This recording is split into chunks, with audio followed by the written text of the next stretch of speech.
রোজায় ধরিছে আমার না, এই শিলং সালাউদ্দিন সাহেবের হাঙ্গেরের স্বরাষ্ট্র উজির 2 দিন আগে কইছে বিডিআর বিদ্রোহের জন্য নতুন করে তদন্ত কমিশন হবে। আচ্ছা, আবার গতকাল কইছে না না হবে না নতুন কমিশন, সে নাকি আগের রিপোর্ট পড়ে দেখে নাই, কইছে আগে পুরো প্রতিবেদন না দেখেই পিলখানা হত্যাকাণ্ডের তদন্ত কমিটি নিয়ে কিছু মন্তব্য করেছিলাম। আমি 2-1 দিনে দেখেছি, আমি কয়েকদিন আগে এই রিপোর্টটা পুরো না দেখেই কিছু কথা বলেছি যেগুলো আজকে সংশোধন করতে চাই। আমরা নতুন করে কোনো তদন্ত কমিশন করব না। আপনি বলেছেন যে আপনারা নতুন করে একটা তদন্ত কমিশন না, এটা একটু আগে কি বললাম যে আমি এটা পুঙ্খানুপুঙ্খ রিপোর্ট না দেখে কথা বলেছিলাম, আজকে এটা সংশোধন করলাম, একটু আগেই তো বললাম। এখন তা সংশোধন করিচ্ছে। তখন কিন্তু কইছিল তাদের ইস্তেহারে আছে পুনঃ তদন্ত করার কথা, কয়দিনে আওলায় গেছে। এর আগে কইছিল মব সৃষ্টি করে দাবি আদায় করা বন্ধ, সব বন্ধ হবে, মব কালচার শেষ, ফুল স্টপ। কোথাও যদি এমন ঘটনা করে আমাদের রিয়াকশন হবে অত্যন্ত কঠোর। কিন্তু আজকেই মব কইরা বাংলাদেশ ব্যাংকের গভর্নরের তারে দেওয়া হইল। দেখেন শিলং সালাউদ্দিন কিছু কইছে এটা নিয়ে, কয় নাই। কঠোর রিয়াকশন হয়েছে, হয় নাই। তার গায়ে হাত দেওয়ার চেষ্টা করা হয়েছে। যে লোকটা বিধ্বস্ত ব্যাংকিং সেক্টরকে ধ্বংসস্তূপ থেকে উদ্ধার করলেন, তারা অপমান করে বের করে দেওয়া হইলো, বিএনপির লোকেরা করেছে। 25 বিলিয়ন থেকে 35 বিলিয়ন করে গেল যে লোকটা রিজার্ভ দেশের, কি অপমানটাই না করলো বিএনপি। তবে এটা মব কিনা বলা মুশকিল। ফুন্দের আলো এটারে মব কইছে, আবার একই গ্রুপের দিল্লি স্টার এটারে বিক্ষোভ বলছে। বিক্ষোভ, ওরে বাবা, মানে কোনটারে সে মব বলে কোনটারে বিক্ষোভ বলে, এটা দিয়ে বুঝবেন যে কিভাবে সে ভাষা নির্মাণ করে, সত্য নির্মাণ করে কিভাবে। শয়তানিটা তার কোথায়? মানে ট্রান্সক্রম গ্রুপ আধা মমিন হয়েছে। আধা মমিনের গল্প জানেন? জানেন না? ও মৌলানা ভাসানী তো বামপন্থীদের সাথে রাজনীতি করতো, জানেন তো? সেই জন্য ওনারে রেড মৌলানা কওয়া হইতো। উনি বাংলাদেশের আলেম ওলামাদের কাছেও কিন্তু প্রিয় ছিলেন। তো আলেম ওলামাদের একটা অভিমান ছিল মৌলানা ভাসানীর ব্যাপারে, যে মৌলানা আমাদের সাথে রাজনীতি না করে বামপন্থী নাস্তিকদের সাথে রাজনীতি করতেছেন। তো এইটা কিছু হইলো, তো একদিন একদল আলেম ওলামা মৌলানা ভাসানীরে ধরছে, কইতেছে হুজুর কে আপনি কেন এই নাস্তিকদের সাথে রাজনীতি করতেছেন? তো মৌলানা ভাসানী হাইসা কয় সমস্যা কি? আলেম ওলামারা কয় কেন ওরা বলে আল্লাহ খোদা নাই, আপনি ওদের সাথে কেমনে থাকেন বলেন তো হুজুর, এটা সমস্যা না? তো মৌলানা ভাসানী কয় আরে দূর, ওরা আধা মুমিন হয়ে গেছে। ওই আধা মুমিন হয়ে গেছে মানে? আরে ও তো আধা কলেমা পড়ে ফেলিছে। তো সবাই বলে কেমনে ওরা আধা কলেমা পড়লো? তো মৌলানা ভাসানী কয় কলেমা লাইলাহা আছে না, লাইলাহা মানে কি কোনো উপাস্য নাই, তাই না? তো ওরা কলেমার এইটুকু বলে, এটা তো 8 আনা, তাই না? আমি সাথে আছি, বাকিটাও খোয়াই নেবো ওদের, ওরা 16 আনা মুমিন হয়ে যাবে ইনশাল্লাহ। এইরকম আধা বস্তুনিষ্ঠ সাংবাদিকতা হয় না। দিল্লি স্টারকেও এটা মব বলতে হবে, কারণ বাংলাদেশের জার্নালিস্টিক ভোকাবুলারিতে এই মব শব্দটা দিল্লি স্টার আমদানি করেছে ইন্ডিয়া থেকে 1/11 টাইমে। এটা আমাদের মনে আছে, এটা রেফারেন্সও আছে। বামপন্থী আর বিএনপি করলে এটা বিক্ষোভ হয়ে যায় না, আর আমরা কিছু করলে এটা মব হয়। শয়তানি শয়তানি, জাউরার জাউরামি। এইটারে আমার দেশ নয়া দিগন্ত বা সংগ্রাম মব বলছে কি? আমার চোখে পড়ে নাই। তাহলে আমাদের পক্ষ বলে মনে করি যে এগুলো সংবাদ মাধ্যমকে তারা কি করতেছে? আমরা ইউটিউব সোশ্যাল মিডিয়ায় ফাটাই দিতে পারবো, কিন্তু আমাদের এই সোশ্যাল মিডিয়ার কন্টেন্ট তো ইনস্টিটিউশনাল মেমোরি তৈরি করে না। মানে আপনি গুগল সার্চ দিলে আমার কথা তো পাইবেন না, পাইবেন? চ্যাট জিপিটিতে জিজ্ঞেস করেন, আমার কথা পাবেন, পাবেন না। আপনি পাবেন এই মিডিয়ার কথা। তাই সোশ্যাল মিডিয়ার রিচ হয় অনেক, অনেক মানুষকে উদ্বুদ্ধ করতে পারে, অনেক মানুষ দেখে, কিন্তু ইনস্টিটিউশনাল মেমোরি যেটা সেটা তো তৈরি করতে পারে না। আমরা যে সমস্ত মিডিয়াকে আমাদের সমমনা বলে মনে করি, তারা যদি আমাদের কথাবার্তা, আমাদের ন্যারেটিভকে আগায় নিয়ে না যায় তাদের প্রিন্ট মিডিয়াতে, তারা যদি পাল্টা ন্যারেটিভ তৈরি করতে না পারে, তাইলে আওয়ামী বাকশালী এলিট ইন্ডিয়ান ন্যারেটিভ কেমনে ভাঙবেন? যাই হোক, মূল আলাপে চলে আসি। এই মনসুর সাহেবকে সরায় কারে বসানো হইল? এই যে সংসদ নির্বাচন হইল না, এটা পরিচালনার লক্ষ্যে 41 সদস্য বিশিষ্ট কেন্দ্রীয় নির্বাচন পরিচালনা কমিটি গঠন করেছিল বিএনপি। ওই কমিটির সদস্য ছিল হেরা সোয়েটার্সের এমডি গার্মেন্টস ব্যবসায়ী মোস্তাকুর রহমান। দেখেন হাসিনার আমলে মোস্তাকুর রহমান গার্মেন্টস ব্যবসায়ীর গার্মেন্টসের সামনে, সোয়েটারের সামনে কি মিলাদ মাহফিল, দোয়া মাহফিল করিচ্ছে দেখেছেন? মুজিব রেনিয়া, সর্দি বডিগার্ড রেনিয়া দেখেছেন? বিএনপির লোক নির্বাচনের আগে বিএনপির জামাই কোটার বুদ্ধিজীবী গর্ব করে বলছিল বিরোধীদের অর্থমন্ত্রী হওয়ার মতো ফিগার নাই। জামায়াত ইসলাম যদি সরকারে আসে তাহলে অর্থমন্ত্রী কি হবে? তাদের কোনো প্রিপারেশন নাই। আসলে মূল ঝামেলা ছিল বিরোধীদের না, ওদেরই বিভিন্ন সেক্টরে যোগ্য লোক নাই। এই জন্য দেশের ইতিহাসে প্রথমবারের মতো একজন গার্মেন্ট ব্যবসায়ীকে এনে কেন্দ্রীয় ব্যাংকের গভর্নর বানায় দেওয়া হইল। মাত্র 2 মাস আগে গত ডিসেম্বরে মিউচুয়াল ট্রাস্ট ব্যাংকে বিশেষ নীতিমালায় 2 বছরের গ্রেস পিরিয়ড সহ 10 বছরের মেয়াদে তার মালিকানাধীন গার্মেন্টস কোম্পানি হেরা সোয়েটার্স লিমিটেডের 89 কোটি টাকা বকেয়া ঋণ পুনঃস্তবশীল করছে। মানে এটা খেলাপি ঋণ ছিল। তো লুটপাটের সব কারিগরের সাথে বাংলার লুথার কিং এর সিস্টেম হয়ে গেছে। তারাই মব তৈরি করে আগের গভর্নরকে, মনসুর সাহেবকে ব্যাংক থেকে বের করে দিছে। ব্যাংকিং খাতকে যেই লোকটা গত 1.5 বছরে আবার ঠিকঠাক করছিল, তাকে না সরাইতে পারলে চলতেছিল না বাংলার লুথার কিং এর। উনারা সরাইলে একজন ঋণ খোলাপি একটা ছোটখাটো গার্মেন্টস ব্যবসায়ীকে গভর্নর বানাইল লুথার কিং। একটা দেশের সেন্ট্রাল ব্যাংকের প্রধান গভর্নর কেবল একজন ব্যাংকার না, তিনি মূলত রাষ্ট্রের আর্থিক সার্বভৌমত্বের রক্ষক। এটা একটা বিশাল পজিশন। আর্থিক সার্বভৌমত্ব আসলে কি? 1 নাম্বার হইতেছে নিজের মুদ্রার উপরে, নিজের টাকা পয়সার উপরে নিয়ন্ত্রণ। দেশ ঠিক করবে কত টাকা ছাপাবে, সুদের হার কত হবে, মুদ্রাস্ফীতি কিভাবে নিয়ন্ত্রণ করবে। যদি অন্য দেশ বা সংস্থার চাপে এই সমস্ত ঠিক করতে হয়, তাহলে আর্থিক সার্বভৌমত্ব কমে যায়। IMF বললো, বিশ্বব্যাংক বললো এটা করো ওইটা করো, ওই চাপটা যদি সহ্য করতে না পারে গভর্নর, তাইলে IMF বিশ্বব্যাংকই দেশ চালাবে, আমরা না। 2 নাম্বার বৈদেশিক ঋণের উপরে স্বাধীনতা। যদি কোনো দেশ এত বেশি বিদেশি ঋণে ডুবে যায় যে ঋণদাতারা বলে এই বাজেট কাটো, ওই বাজেট কাটো, ভর্তুকি বন্ধ করো, এই কর বাড়াও, তাইলে বাস্তবে সিদ্ধান্ত নেওয়ার ক্ষমতা তো আর নিজেদের থাকে না, ওরা নিয়ে নেয়। তাই তো করে IMF, ওয়ার্ল্ড ব্যাংক তো তাই করে, বলে এইখানে ভর্তুকি দেওয়া যাবে না, এইখানে কাটো, এইখানে দাম বাড়াও, বিদ্যুতের দাম বাড়াও, এইটা করো সেইটা করো। আমাদের অর্থনীতি আমরা চালাই না, ওরা চালায়। 3 নাম্বার ব্যাংকিং ব্যবস্থার নিরাপত্তা। দেশের ব্যাংক যদি বিদেশি শক্তি বা রাজনৈতিক গোষ্ঠীর নিয়ন্ত্রণে চলে যায়, তাহলে অর্থনীতির ঝুঁকিতে পড়ে যায়। একটা উদাহরণ দিয়ে বুঝি, ধরেন আপনার নিজের বাড়ি আছে, কিন্তু মাসের শেষে আপনি কি খাবেন, কি কিনবেন, সব সিদ্ধান্ত নেয় যদি আপনাকে যে ঋণ দিছে সে, তাহলে বাড়ি আপনার, কিন্তু নিয়ন্ত্রণ তো আপনার না। রাষ্ট্রের ক্ষেত্রে একই কথা। আর্থিক সার্বভৌমত্বের মানে হইতেছে নিজের টাকার মূল্য, ব্যাংকিং ব্যবস্থা, ঋণ এবং অর্থনীতি নিয়ে স্বাধীনভাবে সিদ্ধান্ত নেওয়ার ক্ষমতা। তার মানে বাংলাদেশ ব্যাংক আর সোনালী ব্যাংক এক ধরনের ব্যাংক না। তাহলে এই কেন্দ্রীয় ব্যাংক আর সাধারণ ব্যাংকের মধ্যে তফাৎ কি?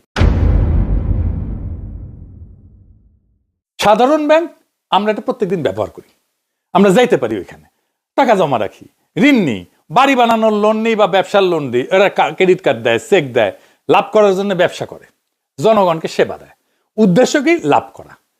কাজ করে সাধারণ মানুষের সাথে আর ব্যবসা প্রতিষ্ঠানের সাথে। সাধারণ মানুষ তাদের টাকা জমা রাখে, এই টাকা নিয়ে সে আরেকজনকে ঋণ দেয়, আমাদেরকেও ঋণ দেয়, ব্যবসা প্রতিষ্ঠানকেও ঋণ দেয়, আর এই টাকা ঋণ দিয়ে সে লাভ করে ব্যাংক। আপনার অ্যাকাউন্ট যে ব্যাংকে আছে সেটা সাধারণ ব্যাংক। আর সেন্ট্রাল ব্যাংকটা কি? এটা হলো দেশের সব ব্যাংকের মা বাপ, এরা দেশের টাকা ছাপে। আপনি টাকা খুলে দেখেন, ওখানে বাংলাদেশ ব্যাংকের গভর্নরের সিগনেচার আছে। এরা টাকা ছাপায়, সুদের হার ঠিক করে ব্যাংক কত সুদ দেবে, সব ব্যাংক ঠিকভাবে চলতেছে কিনা সেটা তদারকি করে, দেশের ডলারের রিজার্ভটা সামলায়। আপনি বাংলাদেশ ব্যাংকে যাইতে পারবেন না, কারণ বাংলাদেশ ব্যাংক সাধারণ মানুষকে সেবা দেয় না, এ পুরো দেশের অর্থনীতি নিয়ন্ত্রণ করে। বাংলাদেশ ব্যাংক কোনো ব্যবসা করে না। ব্যাংকের লক্ষ্য হচ্ছে আর্থিক স্থিতিশীলতা ঠিক রাখা। সে কাজ করে সরকার, অন্যান্য ব্যাংক এবং আর্থিক প্রতিষ্ঠানের সাথে। 3 ধরনের এন্টিটির সাথে কাজ করে। সাধারণ ব্যাংক আপনার টাকার দেখভাল করে, কেন্দ্রীয় ব্যাংক দেশের টাকা এবং অর্থনীতির দেখভাল করে। তা আমরা তাইলে এই লোক হয়েছে তো কি হয়েছে, একজন গেছে আর একজন আসছে, কি সমস্যা? এখানেই সমস্যা। সেটা হচ্ছে একটা দেশের সেন্ট্রাল ব্যাংকের গভর্নর হইতে কি কি যোগ্যতা থাকা উচিত, এটা আমাদের জানা থাকা দরকার। 1 নাম্বার টাকার ভাষা বুঝতে পারতে হবে, তিনি যেন ভালোভাবে বোঝেন টাকা কত ছাপলে বাজারে আগুন লাগে, মুদ্রাস্ফীতি হয়, সুদের হার বাড়ানো কমানোর প্রভাব কি, ডলার রিজার্ভ কিভাবে সামলাইতে হয়, ব্যাংক কিভাবে চলে সেটা জানতে হবে, কোন ব্যাংক ঝুঁকিতে আছে, ঝুঁকিতে পড়তে পারে, খেলাপি ঋণ মানে যে ঋণ নিয়ে যে টাকা মেরে দেয়, পাচার করে দেয়, এটা কেন বাড়ে এটা ধরতে পারবে, প্রয়োজনে কঠোর সিদ্ধান্ত নিতে পারবে। সে নিজেই তো খেলাপি ঋণ গ্রহীতা, সে কিসের সিদ্ধান্ত নেবে? সততা থাকতে হবে, সরকারের চাপে অযথা টাকা ছাপাবে না, দুর্নীতিগ্রস্ত ব্যাংকে বাঁচাইতে নিয়ম ভাঙবে না, এবং এই কাজ করছে এখনই, দায়িত্ব নিয়ে করছে, এটা পরে আমরা আসতেছি। ঠান্ডা মাথা থাকতে হবে, সংকট আসলে ভয় না পেয়ে মানুষকে আস্থা দিতে হবে। সব মিলায় সেন্ট্রাল ব্যাংকের প্রধান এমন মানুষের হওয়া উচিত যিনি ফাইন্যান্স বোঝেন, চাপ সামলাইতে পারেন, আর দেশের টাকার মূল্য রক্ষা করতে সাহসী ভূমিকা রাখতে পারেন। শিক্ষাগত যোগ্যতা কি থাকা উচিত? অর্থনীতি, ফাইন্যান্স, ব্যাংকিং এ উচ্চশিক্ষা, কমপক্ষে মাস্টার্স, পিএইচডি হলে সবচেয়ে ভালো। ম্যাক্রো ইকোনমিক্স, মুদ্রানীতি, আর্থিক বাজার এই সম্পর্কে গভীর জ্ঞান বা পেশাগত অভিজ্ঞতা থাকতে হবে। এখন আবার আমার ক্ষুদ্র ভাতার ভগিনীরা কবে, দাদা ম্যাক্রো ইকোনমিক্স আবার কি? এটা আমি কলে আগে আমার ভিডিওতে করছিলাম, তাও আজকে একটু বুঝাই দিই। দুইটা জিনিস, ম্যাক্রো আর মাইক্রো ইকোনমিক্স। ম্যাক্রো ইকোনমিক্স হলো পুরা দেশের অর্থনীতির বড় ছবিটা দেখা। এটা একজন মানুষের আয় ব্যয়ের হিসাব না, এটা পুরা দেশের আয় ব্যয়, জিনিসপত্রের দাম, চাকরি, টাকা, ঋণ সব একসাথে বোঝা। সহজ একটা উদাহরণ দিই, ধরেন একটা পরিবারের একটা সমস্যা হইলো, একজনের আয় কমলো, এটা মাইক্রো ইস্যু, মাইক্রো। কিন্তু পুরা গ্রামে যদি সবার আয় কমে যায় সেটা ম্যাক্রো ইস্যু। ম্যাক্রো ইকোনমিক্স কি দেখে? মুদ্রাস্ফীতি দেখে, সব জিনিসের দাম বাড়ছে কেন এটা দেখে, বেকারত্ব দেখে, কেন সবাই বেকার হচ্ছে, চাকরি পাচ্ছে না কেন, জিডিপি দেখে, দেশ বছরে কত উৎপাদন করছে সেটা দেখে, সুদের হার দেখে। এটা ম্যাক্রো ইকোনমিক্স। সুদের হারের উপর নির্ভর করে ঋণ নেওয়াটা সহজ না কঠিন। ডলার রিজার্ভ দেখে, দেশের হাতে কত বৈদেশিক মুদ্রা আছে। মাইক্রো ইকোনমিক্স দেখে ব্যক্তি বা একটা কোম্পানির অর্থনীতি। ম্যাক্রো ইকোনমিক্স দেখে পুরা দেশের অর্থনীতি। আপনার পকেটের টাকা নিয়ে হিসাব হচ্ছে মাইক্রো, দেশের টাকার ভবিষ্যৎ নিয়ে হিসাব ম্যাক্রো। ম্যাক্রো ইকোনমিক্স হচ্ছে কত টাকা ছাপাবো, সুদ কত রাখবো, জিনিসপত্রের দাম কিভাবে কমাবো, ডলার কিভাবে বাঁচাবো, এই বড় সিদ্ধান্তগুলোর বিজ্ঞান হইতেছে ম্যাক্রো ইকোনমিক্স। বুঝিসাও? বড় ব্যাংকে যদি কাজ করে আসে, আর্থিক প্রতিষ্ঠানে দীর্ঘ অভিজ্ঞতা থাকে যদি, তাহলে খুব ভালো হয়। সেন্ট্রাল ব্যাংক বা আন্তর্জাতিক সংস্থা যেমন IMF, বিশ্ব ব্যাংক এই সমস্ত জায়গায় কাজ করে আসছে, আর্থিক নিয়ন্ত্রক সংস্থা কাজ করে আসছে, তাইলে ভালো হয়। ব্যাংকিং খাতের তদারকি এবং ঝুঁকি ব্যবস্থাপনা বোঝার ব্যক্তিগত গুণাবলী আছে, এটা হইলে ভালো হয়। সততা এবং স্বচ্ছ ভাবমূর্তি আছে, রাজনৈতিক চাপ সামলানোর ক্ষমতা, সংকটের সময় ঠান্ডা মাথায় সিদ্ধান্ত নেওয়ার ক্ষমতা। সংক্ষেপে বললে ভালো পড়াশোনা থাকতে হবে, বাস্তব আর্থিক অভিজ্ঞতা থাকতে হবে, সততা এবং সাহস থাকতে হবে। এই চারটা জিনিস না থাকলে একজন মানুষ সেন্ট্রাল ব্যাংকের প্রধান হওয়ার উপযুক্ত না।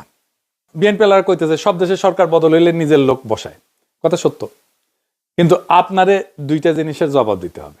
কেমন করে, কোন পদ্ধতিতে আপনি বদলাইতেছেন, আর 2 নাম্বার বদলায় কারে দিতেছেন। আপনি মনসুর সাহেবকে তো মপ করে বদলাইলেন, আর যারে বসাইলেন সে কি কোনোভাবে মনসুর সাহেবের মতো যোগ্য? চিফ প্রসিকিউটর তাজুলকে আপনি সরাইলেন, একই ঘটনা।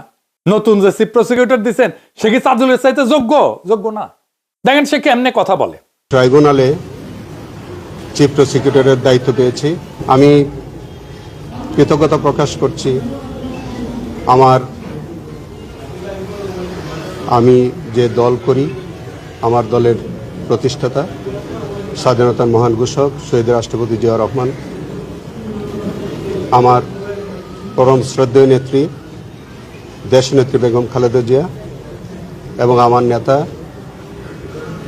মাননীয় প্রধানমন্ত্রী জনাব তারেক রহমানের প্রতি আমি কৃতজ্ঞতা প্রকাশ করছি।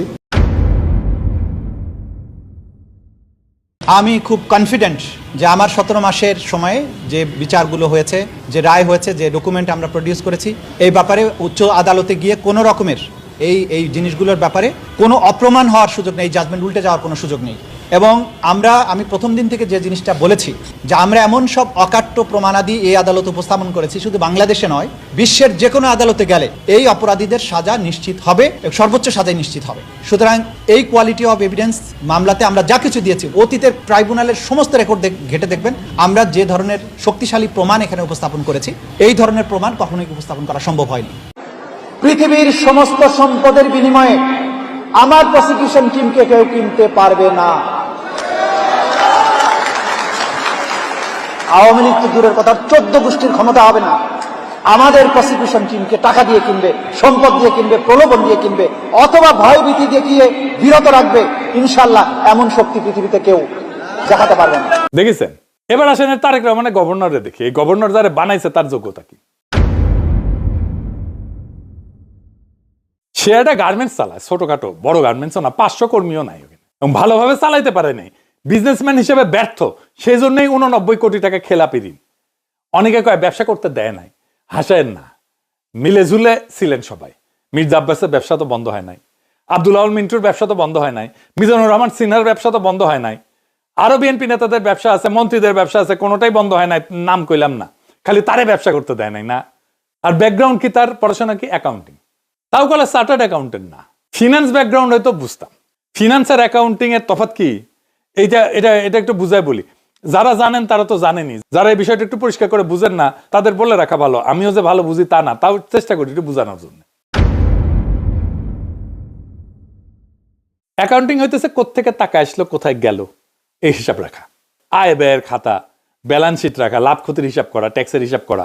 এইটা মূলত আপনি যে টাকা খরচ করছেন অতীতের হিসাব এটা দেখে। গত বছর কোম্পানির কত লাভ হয়েছে, কত খরচা হয়েছে, কত বকেয়া আছে, কত ঋণ আছে। আর ফিনান্স কি?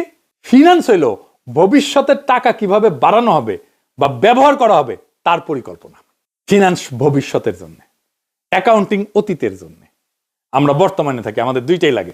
আমার ফিনান্স লাগে, আমার অ্যাকাউন্টিং লাগে। অ্যাকাউন্টিং অতীতের টাকার হিসাব করে আর ফিনান্স ভবিষ্যতের টাকার হিসাব করে। কোথায় বিনিয়োগ করলে লাভ বেশি, ঋণ নিব নাকি শেয়ার ছাড়বো, ঝুঁকি কেমন এই বিনিয়োগের, সুদের হার কত, এটা ভবিষ্যতের সিদ্ধান্ত। এটা অঙ্ক কষে বের করতে হয়। দুই দিকে লিখে দেন এডিটর সাহেব। অ্যাকাউন্টিং হিসাব রাখা, ফিনান্স সিদ্ধান্ত নেওয়া। অ্যাকাউন্টিং অতীতের হিসাব দেখে, ফিনান্স ভবিষ্যতে কিভাবে কাজ করবে সেটা দেখে। অ্যাকাউন্টিং রিপোর্ট তৈরি করে, ফিনান্স বিনিয়োগ এবং ঝুঁকি বিশ্লেষণ করে। অ্যাকাউন্টিং বলে টাকা কি হইল, ফিনান্স ঠিক করে টাকা আসলে কি হবে। বুঝেছেন তো? বাংলাদেশ ব্যাংকের কাজে এই ফিনান্সের ব্যাকগ্রাউন্ড থাকলে ভালো হইতো, তার একটা ব্যাকগ্রাউন্ড অ্যাকাউন্টিং এ। তো উই যে ইকোনমিক্সের না, এটা একটু দেখাই। দেখেন কি কইছে, সে কইছে সুদের হার কমাবে, এটা নাকি তার অগ্রাধিকার। আমার ঘোড়া হাসবি না, আমি তো আমার ঘোড়াও টায়ার্ড হয়ে গেছে। এ ভালসুন কয় কি, আমাদের মুদ্রাস্ফীতি হইতেছে 9%-এর মতো। জানেন তো মুদ্রাস্ফীতি কি জিনিস? মানে ধরেন আপনি গত বছর যে জিনিসটা 100 টাকায় কিনতেন সেই জিনিসটা এই বছর কিনতে আপনার 109 টাকা লাগে। এটাই মুদ্রাস্ফীতি, মানে টাকার মান কমে গেছে। মানে আমাদের জিনিসপত্রের দাম প্রত্যেক বছর 10% করে বাড়তেছে প্রায়। এইখানে আপনি যদি 5% সুদ করেন, কমায় দেন, তাইলে কেউ আর ব্যাংকে টাকা রাখবে? মানে আপনি নিজে আজকে যে জিনিস 100 টাকায় কিনতেছিলেন সেটা সামনের বছর কিনবেন 110 টাকা, আপনি জানেন। আর ব্যাংকে রাখলে কি হবে? আপনার 100 টাকা বাইরে 105 টাকা হবে এই সুদে। এটারে বলা হয় রিয়াল রিটার্ন, মানে আপনার টাকা কমে যাবে আরো। রিয়াল রিটার্ন মানে সুদের হার থেকে মুদ্রাস্ফীতি বাদ দিতে হয়। ইনফ্লেশন যদি হয় 9% আর সুদ যদি হয় 6%, তাহলে রিয়াল রিটার্ন নেগেটিভ 3% আপনার। সুদ যদি 7% হয় তাহলে নেগেটিভ রিটার্ন -2%। সুদ যদি 8% হয় তাহলে নেগেটিভ রিটার্ন -1%। সুদ যদি 9% হয় তাহলে কোনো নেগেটিভ রিটার্ন নাই। সুদ যদি 10% হয় তাহলে পজিটিভ রিটার্ন আছে আপনার 1%, আপনার রিয়েল রিটার্ন। আপনি আসলে 1% সুদ পাচ্ছেন। অর্থাৎ সুদ 9%-এর নিচে হইলেই মানুষ ক্ষতিগ্রস্ত হবে, মানুষ ব্যাংকে টাকা রাখবে না। আপনি খালি দেখেন ওয়ার্ল্ড ব্যাংকের ডেটা, পরপর 4 জন বাংলাদেশ ব্যাংকের গভর্নরের পারফরমেন্স দেখেন। রিজার্ভ বাড়াইছে সবচেয়ে বেশি কে? মনসুর সাহেব। মুদ্রাস্ফীতি কমাইছে সবচেয়ে বেশি কে? মনসুর সাহেব। এই ভালসুন তো ইকোনমিক্সের বেসিক জানে না। নিজের ছোট একটা সোয়েটার কোম্পানি ঠিক মতো চালাইতে পারেন আর তারা সারা বাংলাদেশের অর্থনীতির দায়িত্ব দিয়ে দিচ্ছেন। অর্থনীতি খারাপ হয়ে যাবে দেখেন, আমি কয়ে গেলাম। মিলাই নিন। বিএনপির লোকেরা পছন্দ করে না এই নিয়েও। অনেকে তো প্রকাশ্যেই বলতেছে আপনি জানেন তারা কারা, কিন্তু এখন তো নিরপেক্ষ সাজা লাভ নাই। এই বিএনপিকে ক্ষমতায় আনার জন্য তো দিওয়ানা হয়েছিলেন, ক্ষমতায় আনবেন কিন্তু লুটপাটের দায়, অদক্ষতার দায় নেবেন না, এটা তো হয় না। আর একটা জিনিস আছে, কি সেটা? কনফ্লিক্ট অফ ইন্টারেস্ট বলে একটা জিনিস আছে না? যেই লোক নিজে একটা ব্যবসায়ী, যে ব্যাংক থেকে লোন নেয়, এখনো তার খেলাপি ঋণ আছে, তাকে বাংলাদেশ ব্যাংকের গভর্নর বানাইছে যে ব্যাংকগুলোর কন্ট্রোলিং অথরিটি। হাসিনার এর চাইতে বেশি চক্ষু লজ্জা ছিল, এর তো চক্ষু লজ্জাটাও নাই। বেসিক নর্মস মানে না একটা বিজনেসের, একটা দেশের, একটা রীতির, একটা নিয়ম মানে না, রাষ্ট্রের কোন নিয়ম। একটা মজার জিনিস দেখবেন, আর ডাকনাম ছিল মইন। আমাদের বেসে কিন্তু মানে আমরা যে বেসে সেই বেসে আর কি, আমার সমান বয়স আর কি। 80-র দশকে ফুলকুড়ি আসরের সাথে কাজ করতো। এটা বোধ হয় 87 সালে ঢাকার মুক্তাঙ্গনে ফুলকুড়ি আসরের ছড়াপাঠ অনুষ্ঠান হিসেবে মোস্তাকুর ছড়াপাঠ করিচ্ছে। ফুলকুড়ি জানেন তো, এটা শিবির, ছোট শিবির আর কি, মানে শিবিরদের শিশুদের সংগঠন আর কি, জামাতের শিশুদের সংগঠন সোজা কথা। শেষ পর্যন্ত ফুলকুড়ি থেকে আসা গুপ্ত জামাত শিবিরকে লাগলো বাংলাদেশ ব্যাংক সামলাইতে। হ্যাঁ আল্লাহ, আমরা দরবেশ বানায় দাও। আচ্ছা, উনি আইসা কি করলেন? আইসাই বিএনপির মন্ত্রী আব্দুল আল মিন্টুর ব্যাংকে 1000 কোটি টাকা দিচ্ছে তারল্য সংকট কাটানোর জন্য। মানে মাল পাতলা হয়ে গেছিল, ঘন হবি ঘন। হ্যাঁ, তারল্য মানে বুঝেন তো, মানে ব্যাংকের টাকা ঢুকে খেয়ে ফেলছিল আব্দুল আল মিন্টু, দেউলিয়া হয়ে যাওয়ার কথা। বাংলা লুথার কিন আমার আপনার টাকা দিল ওই ব্যাংকে, দুর্বল ব্যাংকে, যে ব্যাংক একটা অদক্ষ ব্যাংক, বন থেকে হেগে আসা মিন্টু তো চেয়ারম্যান, আর ডিরেক্টর হয়েছে বিএনপির আরেক মন্ত্রী জনাব জাকারিয়া তাহের, ওই গৃহায়ন এবং গণপূর্ত মন্ত্রণালয়ের মন্ত্রী। মানে ভাগভুগ করে নিয়ে খাইতেছে, এলোমেলো করে দে মা, লুটে পুটে খাই। এইভাবে লুটপাট করার জন্য এরা ক্ষমতাতে এসেছে। টাকা ছাপবে আর বাতিল ব্যাংকগুলো আবার বাঁচাবে আপনার আমার টাকায়। ক্যাপিটালিজম, পুঁজিবাদের একটা তো ব্যবস্থা আছে। যে কোম্পানি চলতে পারে না, যে ব্যাংকরাপ, তাদের অ্যাসেট ব্যাংকরাপসি আইন অনুযায়ী নিলামে বিক্রি করে তাদের পাওনাদারদের টাকা পরিশোধ করা হয়। সারা দুনিয়াতে এটা নিয়ম। কোম্পানি ডিজলভ করে দেওয়া যায়। ক্যাপিটালিজম হইতেছে প্রফিট অ্যান্ড লসের সিস্টেম। এখানে লস প্রফিটের মতোই সমান গুরুত্ব। কোনো কোম্পানি লস করলে এটা অর্থনীতিকে বলে যে ওই ব্যবসার, ওই মালিকের কোনো কার্যকারিতা নাই, ওটা বাতিল মাল, তাদেরকে ডিজলভ করে ফেলা উচিত। যে প্রতিষ্ঠান পারফর্ম করে না, ক্যাপিটালিজমের সেই প্রতিষ্ঠানের বাইসে থাকার কোনো অধিকার নাই।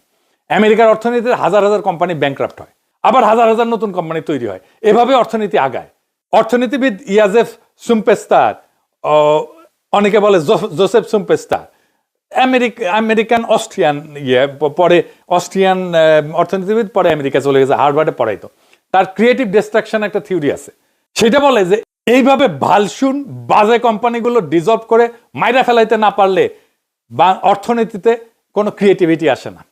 অর্থনীতির ক্রিয়েটিভিটির জন্য, অর্থনীতিকে বাইসে থাকার জন্য এই খারাপ ব্যাংক, খারাপ প্রতিষ্ঠান, এগুলো ধ্বংস হয়ে করে দেওয়া উচিত। সেই জন্য বলছে ক্রিয়েটিভ ডিস্ট্রাকশন, সৃজনশীল ধ্বংস। আমি বলে দিতেছি কি হবে। এই গভর্নর খালি টাকা চাপাবে আর রুগ্ন শিল্পগুলোকে দিবে, আর ওরাও টাকাগুলো পাচার করে দিবে। ইন্টারেস্ট রেট কমাবে, মানুষ ব্যাংক থেকে টাকা তুলে নেবে, সেটা সামলাইতে আরো টাকা চাপাবে। মুদ্রাস্ফীতি আকাশে উঠবে। টের পাবেন কিভাবে? শুধু সোনার দামটা দেখবেন, ধাই ধাই করে বাড়তেছে সোনার দাম, আর আপনার ব্যাংকে রাখার টাকা তেজপাতা হয়ে যাবে। যে জিনিস আজকে 100 টাকায় কিনতেন সেটা 150 টাকায় কেনা শুরু করবেন কয়েকদিনের মধ্যেই। দেখেন বাংলার লুথার কিং এর সরকার ইকোনমিক কোলাপস করে ধপাস করে পড়বে। হাসিনার বিরুদ্ধে রাজপথে মানুষ নামছিল কোটা সংস্কারের জন্য না, মানুষের জীবনযাপন অসম্ভব হয়ে গেছিল, এমন ভাবে অর্থনীতি কোলাপস করছিল। আওয়ামী লীগ বিএনপির চাইতে দক্ষ ছিল ম্যানেজার হিসেবে। আমরা সবসময় এই ভুলটা করি, পাকিস্তানিদের হটাইতে যায় ইন্ডিয়ারে ডেকে এনেছি। মুরব্বীদের জিজ্ঞেস করে দেখেন পাকিস্তান আমলের চাইতে ভালো ছিল নাকি মুজিবের শাসন। আবার ফ্যাসিস্ট হাসিনারে তারায় আনলাম বিএনপিরে, কুত্তা তাড়াইতে যায় আমরা নেকড়েকে ডেকে আনি। এটা আমাদের দুর্ভাগ্য। তাও ভাগ্য ভালো, সুশীলেরা বাংলাদেশকে আফগানিস্তান হওয়া থেকে বাঁচাইছে। এবার জয় বাংলা বলে বুড়িন্ডি হওয়ার পথে রাস্তা ধরেন বাঙ্গু সুশীলেরা। বুঝবেন কি জিনিসের মধ্যে পড়িছেন, কি গাড্ডায় পড়িছেন, এটা বুঝবেন। বোঝা শুরু করবেন এখন থেকে। এখনই তো আউকাও শুরু হয়ে গেছে, এখনো তো বুঝিছেন বাংলাদেশ ব্যাংকের গভর্নরের দেখে। এখন প্রশ্ন করতে পারেন আমাদের সপ্তাহে এক রক্তপাত কি বৃথা গেল? না, যায় না। 2024-এ যে বিপ্লব হয়েছিল সেটা শেষ ছিল না, সেটা ছিল বাংলাদেশের জন্য একটা বিপ্লবী কাল পর্বের সূচনা।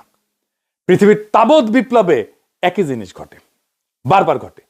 বাংলাদেশকেও অস্থির একটা সময় পার করতে হবে, আরো কিছুদিন। আবার সংকটে পড়বে বাংলাদেশ, মানুষ আবার অস্থির হয়ে পথে নামবে, আবার একটা লড়াই হবে। মনে রাখেন যতদিন বাংলাদেশে পুরনো ব্যবস্থা, পুরনো লুটপাট, পুরনো সংবিধান থাকবে, ততদিন বারে বারে রাজপথে নেমে আসবে সাহসের আবাবিলেরা। বিপ্লব এমন একটা শক্তি যা মরে না, বারে বারে ফিরে আসে। যতদিন না সে নতুন একটা রাষ্ট্র ব্যবস্থা তৈরি করতে পারে, ততদিন পর্যন্ত বিপ্লবের আগুন নেভে না। বিপ্লব শান্ত হয় না, বিপ্লবীরা শান্ত হয় না। বিপ্লব কখনো পরাজিত হয় না, ইতিহাসের চাকা পিছনের দিকে যায় না। বিপ্লব মানে শুধু রাস্তায় নামা না, বিপ্লব মানে প্রাতিষ্ঠানিক শুদ্ধি, বিপ্লব মানে অর্থনৈতিক নৈতিকতা, বিপ্লব মানে রাষ্ট্রকে দল থেকে আলাদা করা। মনে রাখবেন, বিপ্লবকে দমন করা যায় কিন্তু বাতিল করা যায় না। ইতিহাস ধৈর্য ধরে কিন্তু ইতিহাস ক্ষমা করে না। বিএনপিকেও ইতিহাস ক্ষমা করবে না, কারণ তারা প্রথমেই জুলাইয়ের সাথে গাদ্দারি করছে এবং বাংলাদেশের মানুষের সার্বভৌম আকাঙ্ক্ষার সাথে বিশ্বাসঘাতকতা করছে। এই গণবিরোধী বিএনপির পতন অবশ্যম্ভাবী, ইনশাআল্লাহ। ইনকিলাব জিন্দাবাদ, আজাদি জিন্দাবাদ।